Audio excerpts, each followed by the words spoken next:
Hello and welcome to another episode of Meet the Members. We've got a fantastic member to meet today, fantastic publication, Lacuna Voices. I'm here with Punteha van ter Hayden, who's the sounding editor at Lacuna Voices, and joining us by phone call to tell us all about what Lacuna Voices do, what they're about, and how you can get involved, how you can support, and how they can support you. So, without further ado, tell us, what do Lacuna Voices do? And how can people get involved? Sure. Well, thanks for having me on. Lacuna Voices is a ethical, true life platform sharing real life stories that are truly worthy of being told. And we have a really strict no clickbait, no sensationalism policy. And the whole platform was founded on that ethos.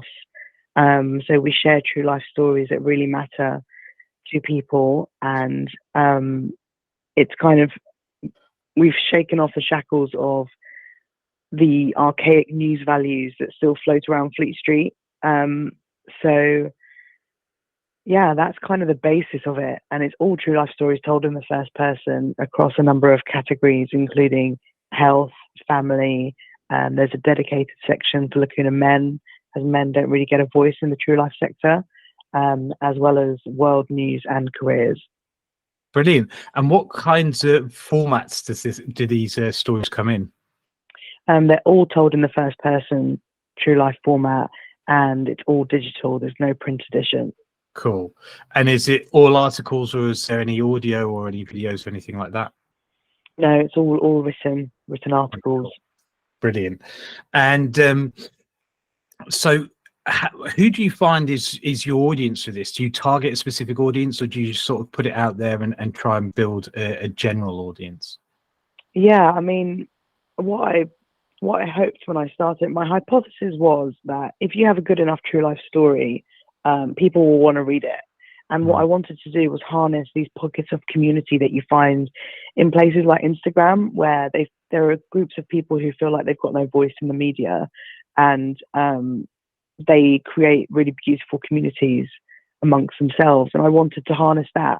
It's for people whose stories are worthy of being told, but for whatever reason, it's really hard to get their stories out there. So it's kind of harnessed that. So it depends on what topic we're writing about, what audience it hits. But generally it's a younger audience from kind of like 18 to 35. But then some of the articles, it will be almost exclusively read by people who are kind of in their 50s or 60s. So it just depends on the topic, really, which is the point. Oh, that's brilliant. Yeah, so there's so many different kinds of communities engaged. Yeah.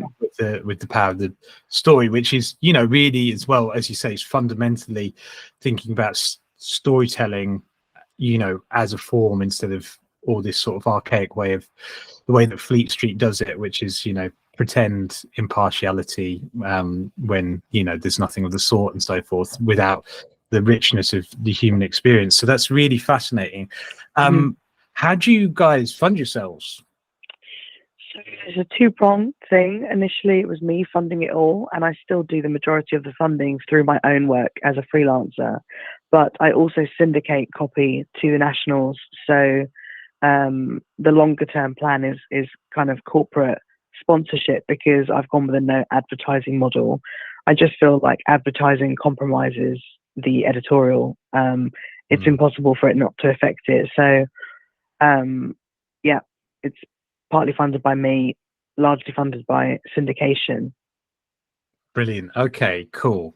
That's I'm glad the syndication element is largely, because a lot of members will be familiar with bootstrapping it and funding, these passion projects ourselves, even though they serve a community. Sometimes finding funding in an arena where you don't want it to be despoiled by advertising, quite difficult. This is something that we're constantly talking about and constantly trying to change and work on, and keep coming up with solutions on, and watch out for some of our other content. So on that, what advice or support would you like from other independent media in that arena, and from the IMA? How can we help you?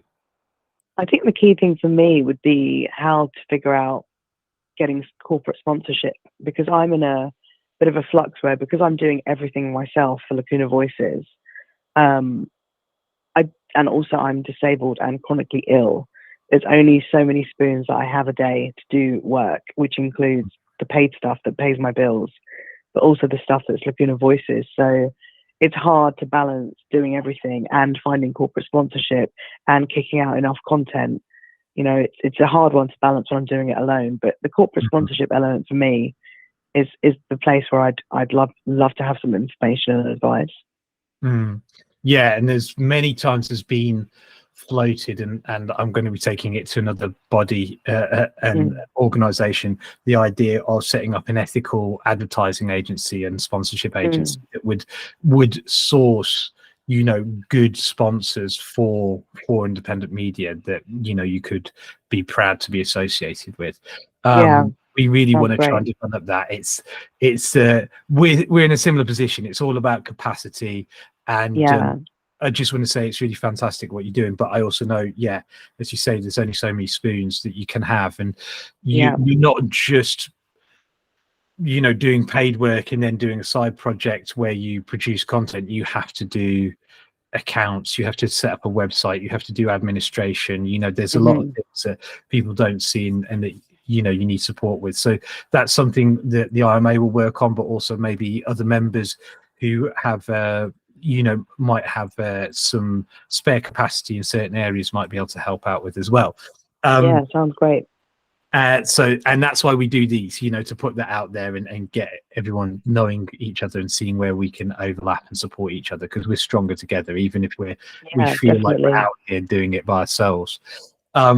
So final question, is there anything you feel like you could support other independent media with?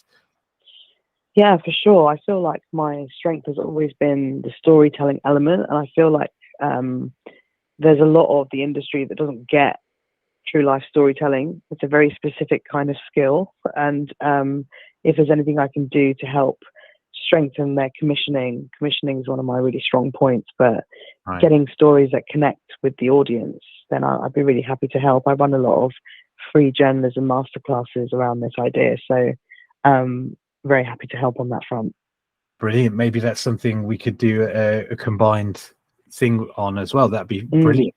In fact, also SEO, because out of sheer need, I learned how to web design and do all the SEO myself for Lacuna, and the SEO is just serving me tenfold. So if there's anything on that front that members would like help with, I'd be really happy to share what I've learned.